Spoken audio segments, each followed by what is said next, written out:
Olá, meus irmãos e minhas irmãs, tudo bem?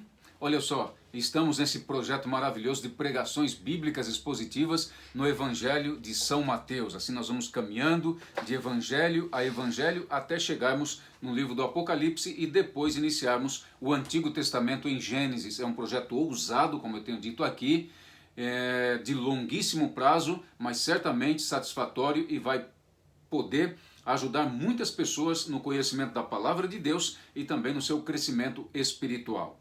Já fizemos Mateus capítulo 1, 2 pregações, Mateus 2 também mais 2 pregações, e hoje estamos iniciando o capítulo 3. Vamos do verso 1 até o verso 12 e na semana que vem do 13 ao 17. Você deve nos acompanhar no YouTube para não perder a sequência das mensagens, tá bem? Quero convidar você a abrir a palavra de Deus em Mateus capítulo 3, versículos de 1 até o 12. Acompanhe com fé a leitura da santa palavra de Deus. Naqueles dias apareceu João Batista pregando no deserto da Judéia e dizia: Arrependei-vos, porque está próximo o reino dos céus. Porque este é o referido por intermédio do profeta Isaías: Vós do que clama no deserto, preparai o caminho do Senhor, endireitai as suas veredas. Usava João vestes de pelos de camelo e um cinto de couro. A sua alimentação eram gafanhotos e mel silvestre. Então saíam a ter com ele Jerusalém, toda a Judéia e toda a circunvizinhança do Jordão, e eram por ele batizados no rio Jordão, confessando os seus pecados. Vendo ele, porém, que muitos fariseus e saduceus vinham ao batismo, disse-lhes: Raça de víboras, quem vos induziu a fugir da ira vindoura? Produzi, pois, frutos dignos de arrependimento, e não comeceis a dizer entre vós mesmos: temos por pai a Abraão, porque eu vos afirmo que destas pedras Deus pode suscitar filhos a Abraão. Já está posto o machado à raiz das árvores. Toda árvore, pois, que não produz bom fruto, é cortada e lançada ao fogo. Eu, porém, vos batizo com água para arrependimento, mas aquele que vem depois de mim é mais poderoso do que eu, cujas sandálias não sou digno de levar. Ele vos batizará com o Espírito Santo e com fogo. A sua pá ele a tem na mão, e limpará completamente a sua eira, recolherá o seu trigo no celeiro, mas queimará a palha em fogo inextinguível. Amém? Vamos orar? Senhor, nesse momento entramos à presença do Senhor para agradecer o momento tão maravilhoso que o Senhor nos dá de abrirmos a palavra para recebermos a mensagem do Senhor. Agora que ela será explicada e aplicada, que o Senhor possa fazer isso ao nosso coração e nos crescer e nos fazer crescer espiritualmente para a tua glória. Em nome de Jesus, amém e amém. Preparando o caminho para o Rei. Esse é o tema da mensagem que transmitirei para você, baseado em Mateus capítulo 3.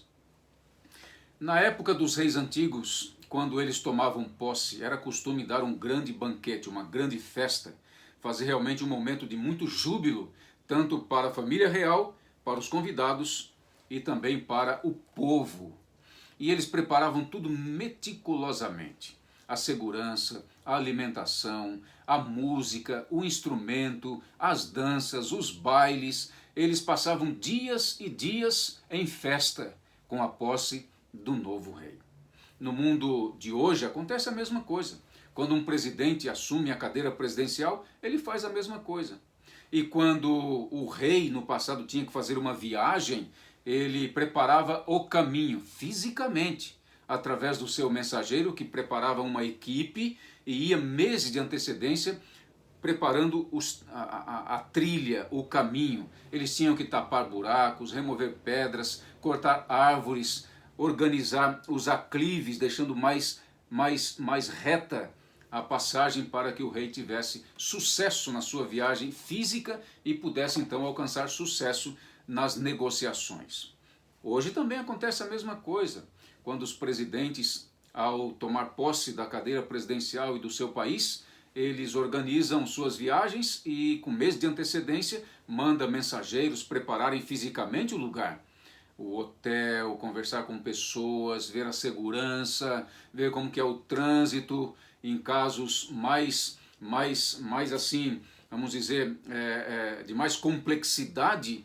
Eles acabam levando toda uma aparelhagem, todo um know-how de coisas para que a sua segurança realmente possa acontecer a contento.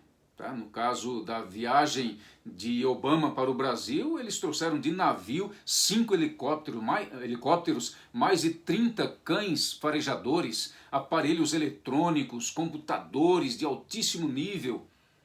E a sua segurança foi feita com bastante sucesso. A chegada do Rei dos Reis a essa terra foi preparada, não dessa maneira, mas de uma maneira satisfatória, de acordo com o plano e o projeto de Deus. Deus levantou um homem chamado João Batista. Ele teve um nascimento milagroso, um nascimento diferente dos nascimentos comuns.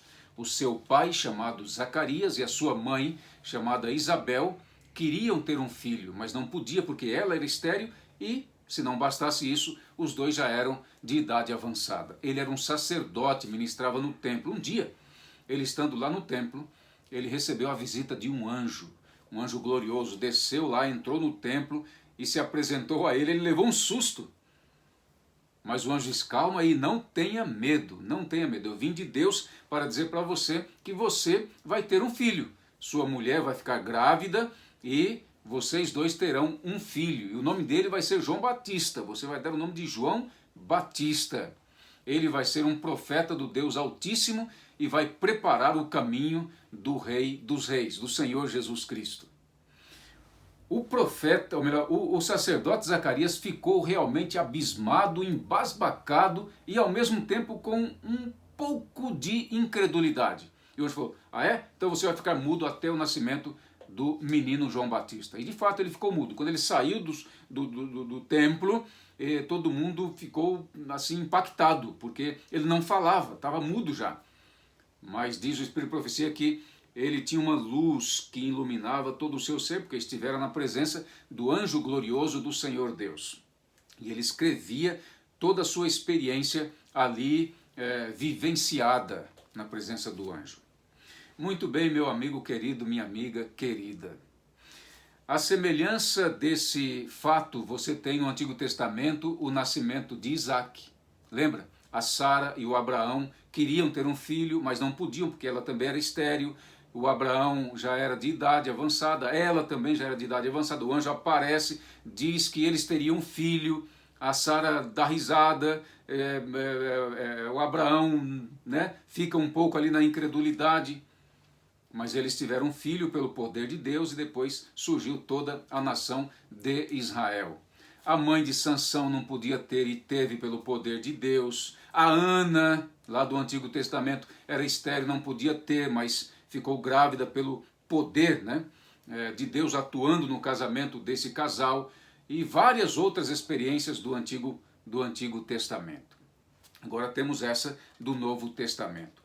João Batista nasce de maneira miraculosa, pelo poder de Deus, para ser aquele que haveria de introduzir, de apresentar a esse mundo, a partir do seu povo, o Rei dos Reis e o Senhor dos Senhores. A mensagem de hoje, ela vai ter como coração a seguinte tese: o reino de Deus está próximo. E para fazer parte dele é necessário um novo coração, uma nova mente, que são uma nova vida evidenciada por bons frutos. Isto mesmo, o reino de Deus está próximo e para fazer parte dele é necessário um novo coração, uma nova mente, que são uma nova vida evidenciada por bons frutos. Não seria marcado por banquetes, por festas, por glamour, mas pela mudança de mente e de coração através da pregação do profeta de Deus, João Batista. Nós vamos trabalhar então em cima de 2 pontos a partir dessa tese. A pessoa e a obra de João Batista, o mensageiro do primeiro advento. E o segundo ponto, a mensagem do profeta João Batista, que era baseada em 2 pontinhos: arrependimento e juízo. Como nós já vimos nessa parte introdutória, João Batista teve um nascimento diferenciado, milagroso. E o anjo disse para o Zacarias, pai de João Batista, algumas coisas que merecem a nossa atenção. Veja comigo o que está escrito em Lucas, capítulo 1, versículos de 14 a 17. Por que eu fui a Lucas? Porque Lucas é o texto paralelo de Mateus, capítulo 3, tá? Mateus 3 e Lucas, capítulo 1 e 2 devem ser lidos paralelamente, porque um complementa o outro. Mas é claro que vamos chegar em Lucas em algum momento e vamos trazer mais detalhes desse conteúdo. Mas o anjo disse para Zacarias, lá dentro do templo: primeiro, Zacarias, você vai ter prazer e alegria. Olha que mensagem bonita. Você até agora não está vivendo uma vida prazerosa na sua plenitude, uma vida de alegria na sua plenitude. Então eu vim aqui para dizer que vocês vão ter um filho e agora você vai ter prazer, você vai ter muita alegria. E realmente o nascimento de uma criança traz para o casal e para a família muito prazer, muita alegria, ainda mais quando os pais já são de idade avançada, não é verdade? O anjo disse também para Zacarias: muitos vão se alegrar com o nascimento do menino. Não só a sua família, mas muitas pessoas vão ficar felizes, porque ele realmente será diferenciado e vai trazer uma mensagem diferenciada que vai resultar em salvação. O anjo disse mais: o seu filho, Zacarias, seu filho João Batista será uma pessoa grande, será um grande homem diante do Senhor Deus. Olha que bonito. Todo pai almeja ter um filho, né, que seja grande diante de Deus, no sentido de caráter, no sentido de fé, no sentido de experiência cristã. O anjo dizia mais: ele não vai beber bebida forte e nem vinho. Ele vai ser reservado como os nazireus do passado, porque ele será usado plenamente, totalmente, 100% pelo Senhor Deus Todo-Poderoso na preparação do caminho para a chegada do Rei dos Reis. Disse mais o anjo: ele, o João Batista, será cheio do Espírito Santo desde o ventre de sua mãe Isabel. Olha que coisa maravilhosa! O Espírito de Deus vai se apossar dele logo no ventre, para que ele possa nascer já cheio de poder e autoridade divinos, a fim de pregar com autoridade a palavra do Senhor. Ele converterá muitos dos filhos de Israel ao Senhor seu Deus, disse o anjo. Disse mais: ele será um homem com o espírito e com o poder de Elias, o profeta Elias do passado. Aliás, os dois se parecem em vestimenta, em alimentação, em voto e também em missão profética. Disse mais o anjo ao sacerdote Zacarias: ele, o menino, vai preparar o povo para a vinda do Senhor Jesus a essa terra. Ainda disse o anjo: ele converterá o coração dos pais aos seus filhos. Ele vai converter os desobedientes à sabedoria dos justos. E quando João Batista nasceu, o seu pai Zacarias, cheio do Espírito Santo de Deus, cantou um belíssimo cântico que tecnicamente chamamos de Benedictus.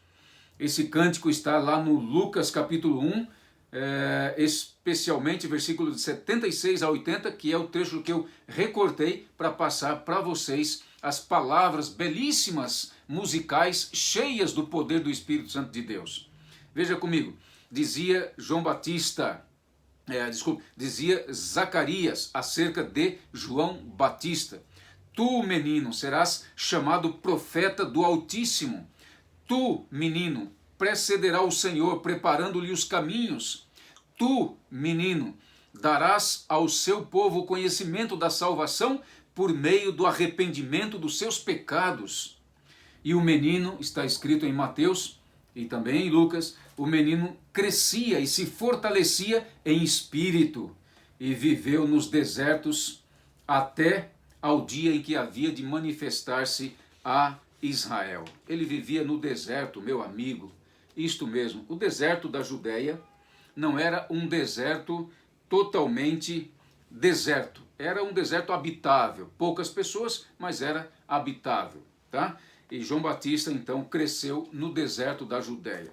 Comentadores acreditam e comentam em seus livros que esse deserto onde João Batista estava, embora real, era também uma metáfora já da condição espiritual, ética, né, do povo de Deus, que precisava então de uma ressuscitação, de uma ressurreição. E isso acontece a partir da vinda de João Batista, seu ministério, e da vinda de Jesus, que realiza o seu ministério redentivo. João Batista, ele tinha um estilo de vida diferente dos homens daquela época e até mesmo dos homens dessa nossa época. A sua roupa era diferente, a sua alimentação era diferente, a sua vida era diferente. Diz que ele vestia roupas de pelos de camelo. E essa roupa era segurada por um cinto de couro. A alimentação dele era mel silvestre e gafanhotos. Isto mesmo, mel de abelhas e gafanhotos. Comentadores acreditam que esse gafanhoto que ele comia era o gafanhoto comestível, aquele permitido pela lei de Levítico capítulo 11, a lei de Moisés. Tá? Lá permite comer gafanhotos, um tipo de gafanhoto que geralmente surgia no deserto. Agora, existem outros comentadores que acreditam que esse termo gafanhoto, traduzido de uma palavra grega, pode significar vagem de alfarrobas, ok? Vagem de alfarrobas. E isso é muito forte no meio dos comentaristas. A Igreja Adventista do Sétimo Dia, ela pende, ela é levada a crer que era realmente vagem de alfarrobas, ok? Tinha um poder nutritivo muito grande e era muito saudável para a vida física e mental do homem de Deus. No espírito de profecia e no comentário bíblico adventista, nós temos exatamente esta confirmação. E eu gostaria de ler brevemente para você uma citação de Ellen White. Está escrito: João separou-se dos amigos e das ostentações da vida, morando no deserto. Seu regime era puramente vegetariano, composto de gafanhotos e mel silvestre. Era uma censura à condescendência com o apetite e a glutonaria que prevalecia por toda parte naquela época. Uma outra citação dela está escrito assim: seu regime alimentar, puramente vegetariano, composto de alfarrobas e mel silvestre, era uma censura à condescendência com o apetite e a glutonaria que prevalecia por toda aquela parte. Conselho sobre regime alimentar, página 71, e Testemunhos para a Igreja, volume 3, página 62. João Batista era uma voz no deserto em cumprimento da profecia de Isaías, capítulo 40, versículos 3 e 4. A partir de agora, gostaria de levar você a Mateus, capítulo 3, verso 3, e depois Isaías, capítulo 40, verso 3 e 4, para a gente, então, entender um pouco mais panoramicamente a chegada e o ministério do profeta do Altíssimo, o João Batista. Mateus 3, 3. Porque este é o referido por intermédio do profeta Isaías, voz do que clama no deserto, preparai o caminho do Senhor, endireitai as suas veredas. Essa passagem, ela é um eco de Isaías, capítulo 40, versículo de número 3 e 4. Eu quero então convidar você a chegar comigo lá. Está escrito assim: voz do que clama no deserto, preparai o caminho do Senhor, endireitai no ermo vereda ao nosso Deus. Todo vale será aterrado e nivelado todos os montes e outeiros. O que é tortuoso será retificado e os lugares escabrosos aplanados. Temos que entender o contexto histórico em que Isaías profetiza o reparo desse caminho e a voz no deserto. Muito bem. O profeta Isaías, considerado um profeta, ou melhor, o profeta messiânico do Antigo Testamento, porque ele profetiza desde o nascimento de Jesus até a sua morte, sua ressurreição, ascensão ao ministério no santuário celestial e o seu retorno a essa terra, o juízo final e um novo céu e uma nova terra. Ele é completo na sua apresentação messiânica. E aqui o contexto histórico é: o povo de Deus vai ser levado para o cativeiro babilônico e vai ficar lá até o tempo da sua libertação, até o tempo em que Deus resolvesse libertar o seu povo. Então Isaías ele é transportado em visão para esse momento do cativeiro. Ele começa o capítulo 40 falando as palavras de Deus: consolai o meu povo, confortai o meu povo, confortai o meu povo. Era desesperador a condição espiritual do povo de Deus naquela ocasião. Então ele ouve uma voz no deserto dizendo: prepare o caminho do Senhor, porque o Senhor está chegando para libertar o seu povo. Então esse é o contexto histórico. O profeta Isaías morreu, passou o tempo, o povo foi realmente escravizado na Babilônia antiga, antiga, e agora chega o momento da libertação. Deus, ele desce dos céus, vai até o seu povo, liberta o seu povo e introduz o seu povo na terra de Israel. Esse é o contexto. Em Mateus capítulo 3, o povo de Deus está escravizado sob o poder de Roma. Roma dominava fisicamente, dominava mentalmente, psicologicamente, o povo vivia acuado. E a libertação que o povo esperava era uma libertação física. Essa era a interpretação. Nós seremos libertados quando o Messias aparecer. Nossa nação será a principal nação sobre a terra. E ela vai subjugar os reinos. Ela vai ser poderosa. Essa era a interpretação. Talvez isso fosse resultado do sofrimento, das mortes, dos cativeiros. Ou seja, eles entendiam que Deus faria uma libertação pelo poder político, pelo poder físico de exércitos. Claro que é uma interpretação equivocada, porque quando pegamos todas as profecias do Antigo Testamento, especialmente as de Isaías, a gente vê que a libertação do povo de Deus, na época de Cristo, se daria no âmbito espiritual. O próprio João Batista, em algum momento, vacila e fica em dúvida, porque ele está no sofrimento, ele está no cativeiro, ele vai ser degolado, ele vai ser decapitado. E agora? Será que ele é o Messias mesmo? Por que eu estou nessa situação? Por que o povo está nessa situação? E aí ele chama discípulos e diz: vão lá, perguntem para ele se ele é aquele que estávamos esperando ou se temos que esperar um outro. E eles foram lá e Jesus pega uma das profecias de Isaías a propósito, como que para dizer para João Batista: olha, você foi profetizado pelo profeta Isaías, seu ministério foi profetizado pelo profeta Isaías, e você não sabe que o Messias realizaria a obra que eu estou realizando e que, portanto, eu sou o Messias prometido pelo profeta Isaías? Digam lá para ele, Jesus falava para os discípulos, João Batista, diga para eles que os cegos estão vendo, os surdos estão ouvindo, os mudos estão falando, os leprosos estão sendo purificados, os aleijados estão sendo curados, os mortos estão sendo ressuscitados, o evangelho está sendo pregado, o evangelho do reino de Deus está sendo pregado. Ou seja, o Messias sou eu, chegou, o reino da graça de Deus chegou, diga isso para ele lá. E eles foram e disseram, João Batista ficou tranquilo e depois teve a sua morte pelas mãos poderosas do rei Herodes. Muito bem. João Batista, ele cumpre as profecias de Isaías capítulo 40, no sentido de aplanar o caminho, preparar as pessoas espiritualmente para a chegada do rei Messias. O povo está no cativeiro, sofrendo, à espera de uma libertação. Tá? Então o fato de João Batista aparecer primeiro era realmente aquela voz dizendo: prepare o caminho, o rei está chegando.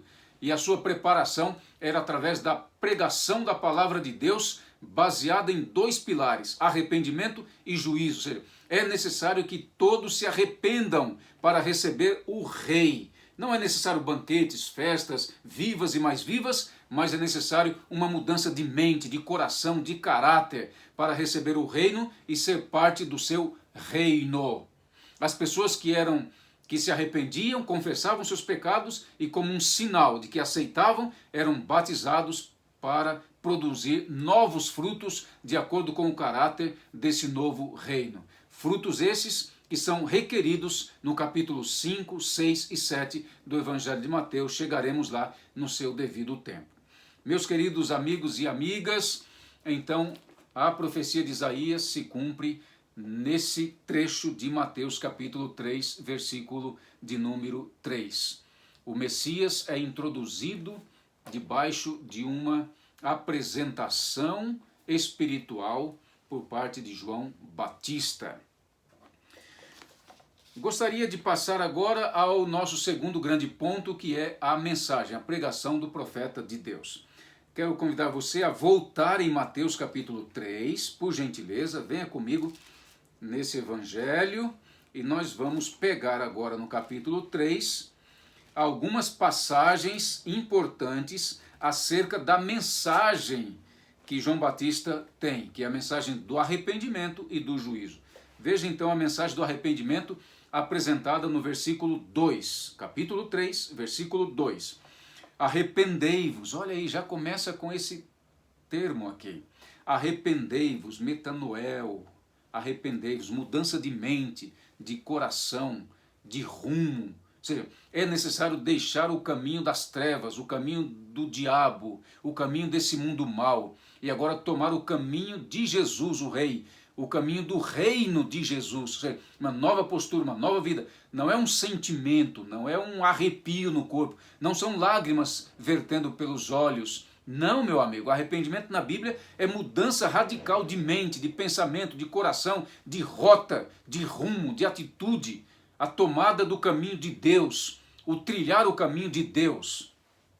Que você tem no verso 2, arrependei-vos, porque está próximo o reino dos céus. Uma outra passagem que está ligada a arrependimento é no versículo 3, lá no final do verso 3, debaixo da frase, preparai o caminho do Senhor.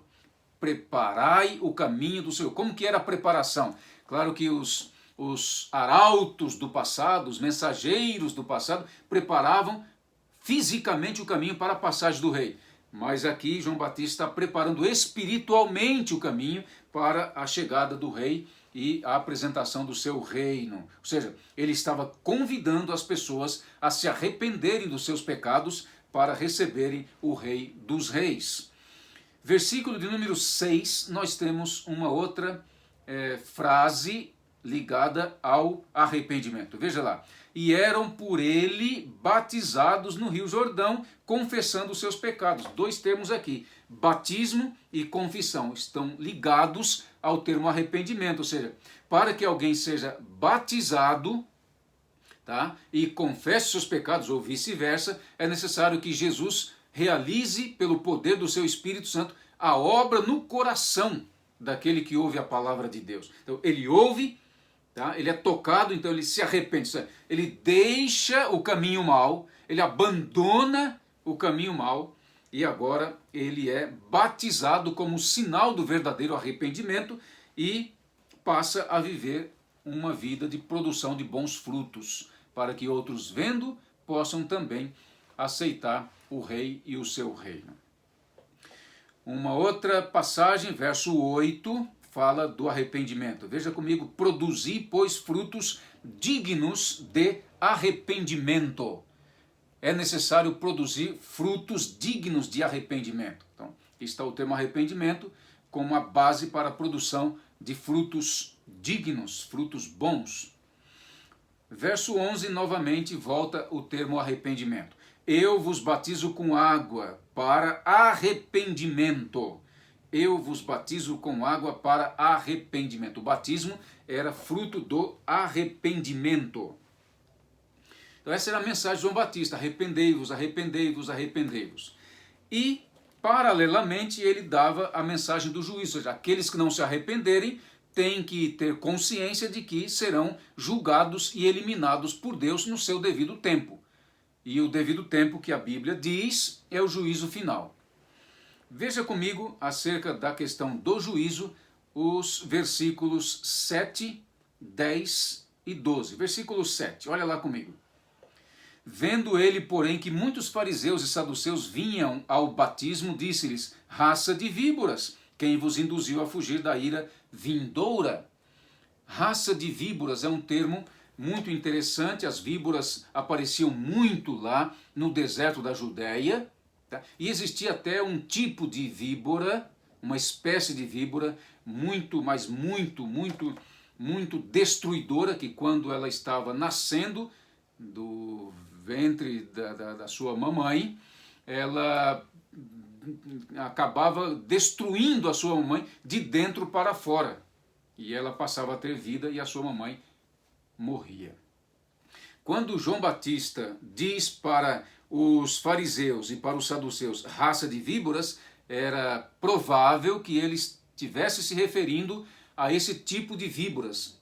Ou seja, vocês líderes fariseus e saduceus estão como essas víboras aqui. Vocês só pensam na destruição do povo. No passado, vossos pais que negavam a Deus, que rejeitavam a mensagem dos profetas de Deus, mataram os homens de Deus, os profetas de Deus, destruíram o povo de Deus. E vocês estão agindo semelhantemente. Vocês não aceitam o rei, vocês não aceitam a mensagem do rei, vocês não aceitam o reino do rei. Vocês só querem crescer em cima do povo de Deus. Então vocês são como víboras, destruidoras. Aqui você tem uma imagem de juízo. E essa expressão raça de víboras, ela está precedida de uma expressão, ira vindoura, que é uma passagem, que é um termo, que é uma expressão ligada a juízo. Possivelmente João Batista estava se referindo ao juízo que viria sobre a cidade de Jerusalém no ano 70 depois da morte de Cristo, que por sua vez era uma figura, embora aconteceu de maneira real, era uma imagem, era um microcosmo daquilo que aconteceria futuramente, o juízo final sobre o mundo todo. Quer dizer, vocês estão pensando que vai fugir da ira vindoura? Jamais! O seu juízo vai chegar sobre todos aqueles que não se arrependerem e não abraçarem o rei e o seu reino, e não seguir o caminho do reino de Deus. Versículo de número 10, olha que interessante. Já está posto machado à raiz das árvores. Machado na raiz é uma figura de juízo. A árvore vai ser cortada. A árvore é um símbolo de gente, de pessoas. A mensagem chegou, o reino chegou. Então quem se arrepender entra nele, quem não se arrepender será cortado e lançado ao fogo. Verso 10, ele completo diz assim: já está posto o machado à raiz das árvores. Toda árvore, pois que não produzir bom fruto, é cortada e lançada ao fogo. Fogo, símbolo de juízo de Deus. Versículo de número 12. A sua pá ele a tem na mão e limpará completamente a sua eira. Ó, ele vai limpar completamente a sua eira, o seu povo. A palha vai ser recolhida e jogada no fogo, vai ser queimada. O trigo vai ser preservado para sempre. Então essa é a imagem do verso 12. A sua pá ele a tem na mão e limpará completamente a sua eira. Recolherá o seu trigo no celeiro, mas queimará a palha em fogo inextinguível. Claro que essa expressão fogo inextinguível não se refere a um fogo permanente, queimando para todo sempre os ímpios no inferno. Não, não é isso. Essa passagem possivelmente é derivada de Malaquias. Esse Malaquias que foi contemporâneo de Isaías e que também profetizou a vinda de João Batista como preparador do caminho para a vinda do Rei dos Reis. Quero ler para você Malaquias, capítulo de número 3, um pedaço do capítulo 3 e um pedaço do capítulo 4. Veja comigo. Eis que eu envio o meu mensageiro, que preparará o caminho diante de mim. Falando de João Batista. De repente virá ao seu templo o Senhor, a quem vós buscais, o anjo da aliança, a quem vós desejais. eis que ele vem, diz o Senhor dos Exércitos. Mas quem poderá suportar o dia da sua vinda? E quem poderá subsistir quando ele aparecer? Porque ele é como fogo do ourives e como potassa dos lavandeiros. Assentar-se-á como derretedor e purificador de prata, purificará os filhos de Levi e os refinará como ouro e como prata. Eles trarão ao Senhor justas ofertas, pois eis que vem o dia e arde como fornalha. Todos os soberbos e todos os que cometem perversidade serão como restolho, o resto a palha. O dia que vem os abrasará, diz o Senhor dos Exércitos, de sorte, observe bem agora, que não lhes deixará nem raiz e nem ramos. Isto mesmo. Então o fogo vai queimar até extinguir para sempre os ímpios, restando apenas o trigo, os filhos e filhas de Deus. Na história dos arautos, dos mensageiros, esses preparadores do caminho do rei, vemos interesse no bem-estar do rei, muito interesse, interesse na glória do rei. Por isso eles trabalhavam arduamente, perseverantemente e eficientemente, às vezes dia e noite, semanas, meses, para que o rei passasse firmemente, com segurança, e cumprisse o seu trabalho. Esses arautos eram homens simples, humildes, que não gostavam de aparecer, trabalhavam atrás dos bastidores. Eles se satisfaziam com a glória do rei. Para eles, a alegria do rei era a sua alegria. A satisfação do rei era a sua satisfação. O sucesso do rei era o seu sucesso. Eles se deleitavam em ver as coisas do rei caminhando bem, muito bem, porque ele ajudou no preparo do caminho. Para esses arautos, mensageiros que preparavam o caminho do rei, o seu rei era o único que tinha de ser exaltado, magnificado. Lembra do Batista? Convém que o meu Senhor cresça e que eu diminua. E os reis pagãos e até os reis de Israel viajavam por esses caminhos com toda a pompa e com toda a glória, sendo exaltados e aclamados por todos, trazendo satisfação ao coração dos seus preparadores de caminho. Saul foi um rei assim, Salomão foi um rei assim, Acás foi um rei assim, Jeoaquim foi um rei assim, e os que iam à frente tinham satisfação em ver a alegria dos seus líderes. Só que assim não foi com o Rei dos Reis, não.